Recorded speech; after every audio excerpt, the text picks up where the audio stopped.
Você já ouviu falar sobre a defaunação? Você sabia que a defaunação poderá acarretar no desaparecimento das florestas como conhecemos? Você quer saber mais? Eu sou o biólogo Henrique, estou aqui no canal Vela no Escuro, então vem comigo, vem! Defaunação é um conceito bastante simples. Significa que não tem fauna naquele local, ou seja, a fauna está sumindo. E é o que está acontecendo com as nossas florestas brasileiras. Olha, tem um dado muito importante. As florestas tropicais possuem como agentes dispersores animais que comem frutos, e é óbvio que dentro dos frutos possuem sementes, e com isso, os animais que têm movimento, já que as plantas têm um movimento muito pequeno, ou seja, balançam para lá e para cá, e os animais podem percorrer grandes distâncias, inclusive voar a longas distâncias, eles conseguem carregar aquele fruto que serviu de alimento para ele, cheio de sementes, ir para longe e fazer o seu número 2. Quando ele faz o número 2, aquela semente já está até adubada. Olha que interessante. Então, ele está dispersando aquela planta. E olha que a gente tem um monte de animais específicos para plantas específicas. Como eu disse, 86% das nossas florestas tropicais são todas dispersas por animais. Ora, se você não tem esse animal ali dentro da floresta, então significa que aquela floresta está perdendo a sua capacidade de dispersar as suas sementes, está perdendo a capacidade de se renovar, de ficar com uma biodiversidade boa, grande. Ela está diminuindo em termos de biodiversidade. Quem gosta de fazer trilhas sabe muito bem do que eu estou falando. Quando se anda nas florestas, se nota uma coisa muito interessante. Uma grande quantidade de frutos, geralmente aqueles que você não sabe o que é, que você não comeria porque são pequenininhos e você não tem ideia do que seja. Você vê uma grande quantidade de frutos nas árvores, apodrecendo nas árvores e também apodrecendo no solo da floresta. Isso não é uma coisa normal. O que acontece ali é que os animais que dispersam essa semente não estão por lá. Se eles não estão por lá, essa floresta perde a sua capacidade de renovação, pois muitas sementes precisam passar pelo trato digestório daquele animal. Ou seja, ele precisa consumir aquela semente para que haja quebra da dormência. Seria como se ela estivesse nanando e graças àquelas substâncias químicas presentes no estômago e enzimas digestórias, por exemplo, despertassem que aquele embrião deva sair da casca.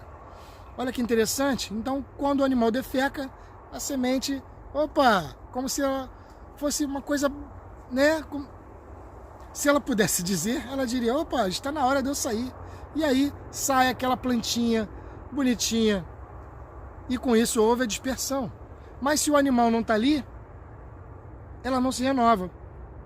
Por isso, ao ver florestas urbanas, até bastante interessantes, como essa aqui, na qual eu trabalho, na Restinga do Barreto, em Macaé, ela está bonita, mas ela está condenada à morte.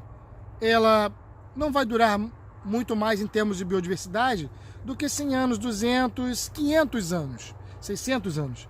Ela vai diminuir bastante em tamanho, mas não no seu tempo de vida, e sim no tempo de vida da floresta. E o mesmo está acontecendo com todas as florestas do Brasil. Isso porque os animais não estão lá.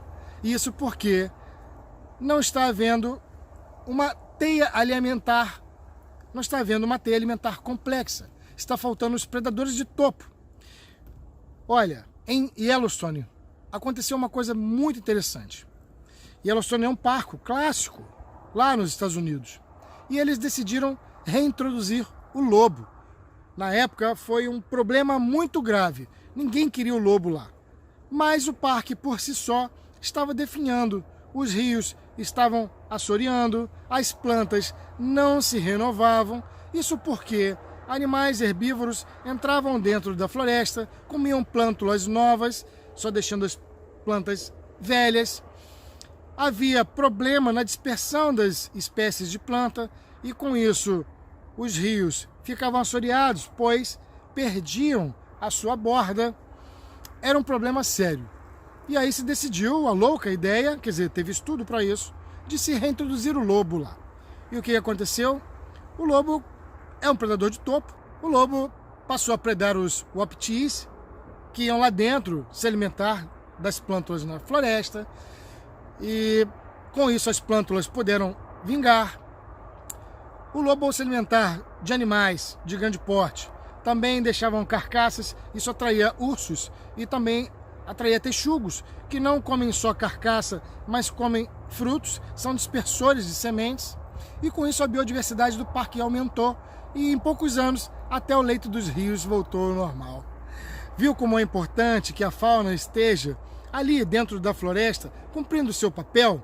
Pois é, aqui no Rio de Janeiro, por exemplo, você não tem mais a onça pintada, que é o predador de topo. Há uma defaunação. Tendo defaunação, não haverá dispersão das sementes. E aí essa floresta pode estar condenada a uma perda significativa de biodiversidade.